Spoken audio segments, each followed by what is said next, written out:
Hi, I'm Fraser Douglas, the avid tent camper.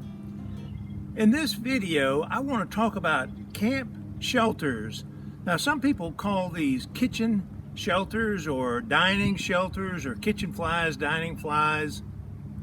And frequently, I just call it a secondary shelter or a tarp shelter. But whatever you call it, I want to talk about camp shelters in this video. If you spend much time in base camps, you'll soon realize that a secondary day or kitchen or dining canopy or shelter would make your camp life much more comfortable. When set up properly, it'll block the bright light from early morning and late afternoon sun.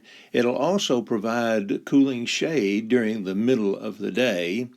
It will block the wind, and it will provide shelter from the late evening dewfall and a dry place to cook and eat and relax when it's raining.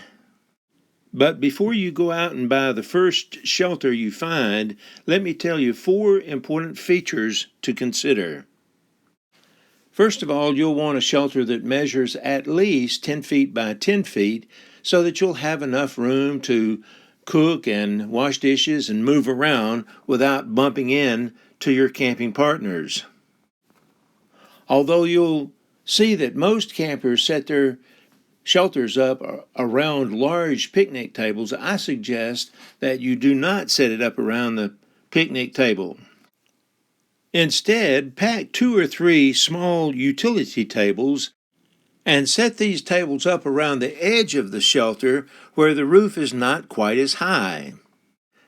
And then use folding chairs to sit wherever you want to sit inside the shelter. In this setup, everybody has plenty of room to move about in the shelter without having to stoop over.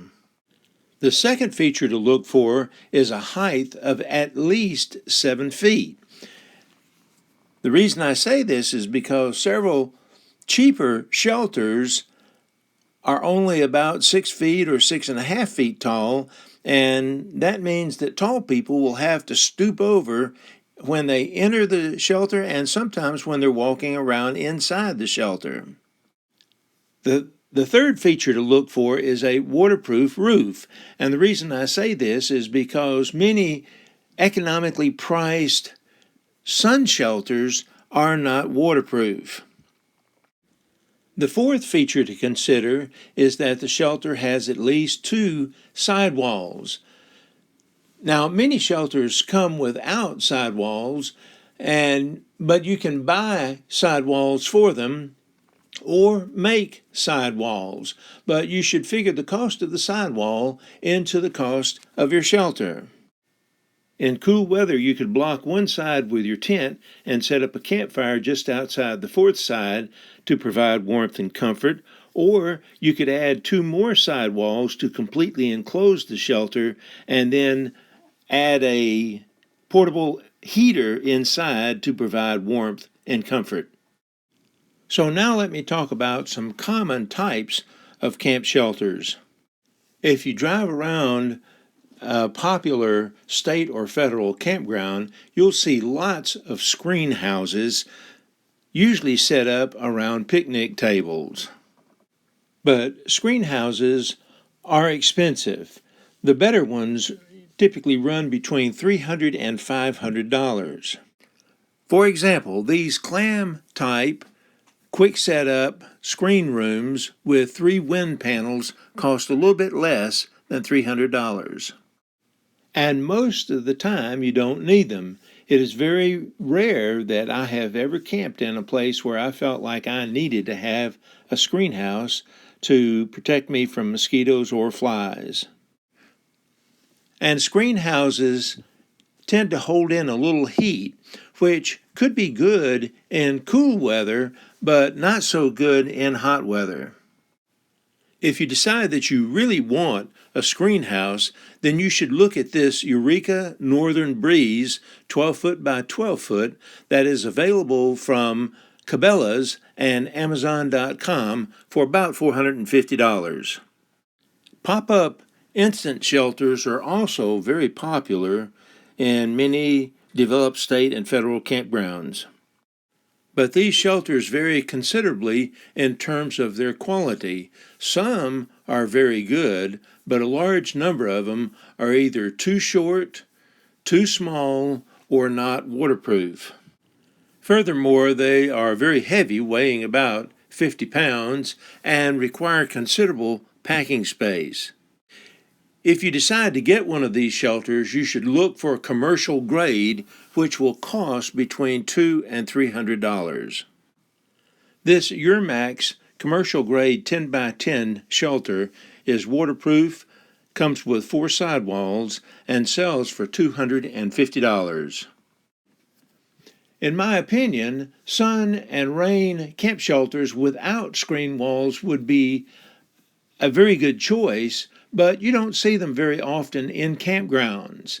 For example, this Big Agnes Three Forks shelter costs about $200, and you can buy extra sidewalls for it.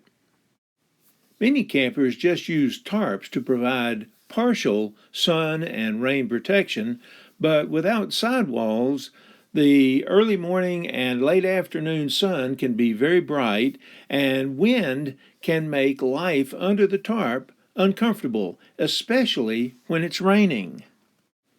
So we developed our own tarp shelter.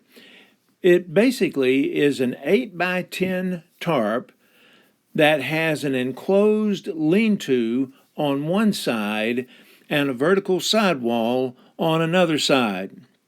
In cold weather, we could add 2 more sides to completely enclose it and then put a heater inside.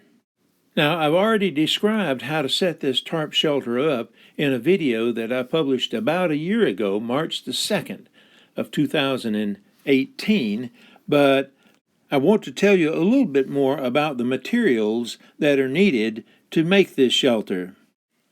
First of all, you're going to need 4 tarps, and each tarp is going to cost about $10.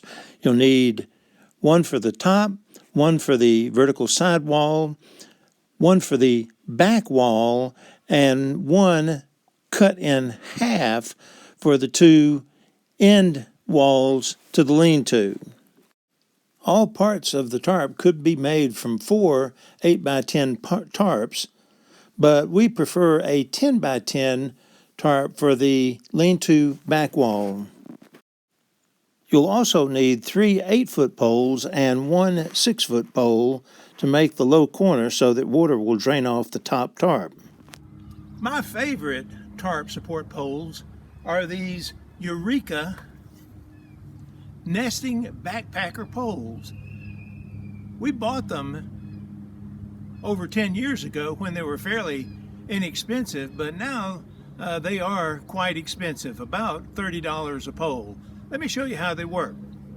This pole has 4 sections that are nested inside of the one large pole.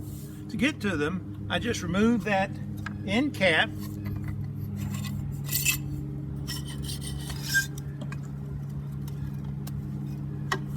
and then I replace the end cap, and that's the bottom section. Take out the next section and put it there. The next section goes there, and the final section goes up there. That's an 8-foot pole that breaks down to 2.5 feet. It's very easy to pack. Cabela's and other outdoor outfitting stores usually sell some type of tarp support pole. This is one's very similar to the ones that are sold in Cabela's. It's a telescoping pole that has 2 sections. I unloosen the screw here, and then I can raise this up to almost 8 feet high, and then tighten the screw, and it will remain in that position. These poles cost about $10 to $15. This is another telescoping pole.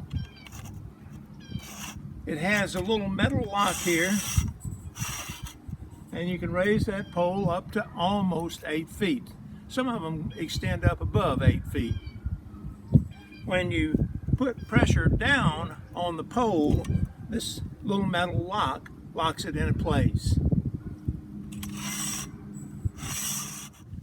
Now, if the price of those telescoping poles is still too high, you can buy 8-foot sections of 2x2 lumber or electrical conduit or PVC pipe and make your tarp support poles for less than $40.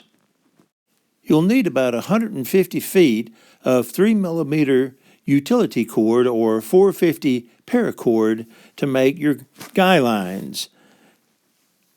Cut each guy line about 11 to 12 feet long and tie a permanent loop on one end and a slip loop on the other end. You'll need 10 guy line stakes, which you can buy for about $25. And finally, you'll need 8 tarp clips to attach your lean-to back wall to the side walls. 2 packages of these clips cost about $10. Now, none of these camp shelters will stand up to strong wind, so whenever strong wind is predicted, you'll need to take the camp shelter down temporarily and then put it back up after the wind has passed. And we have discovered that our tarp shelter is easier to take down and set back up than any of the other shelters. Well, I hope that this video has helped you understand camp shelters a little bit better and will help you make your mind up about which one is best suited for your particular needs. For more information about camping equipment and camping procedures, please visit my website, moderntentcamping.com. Remember, take more trips, travel further, visit more attractions, and save money. Go tent camping.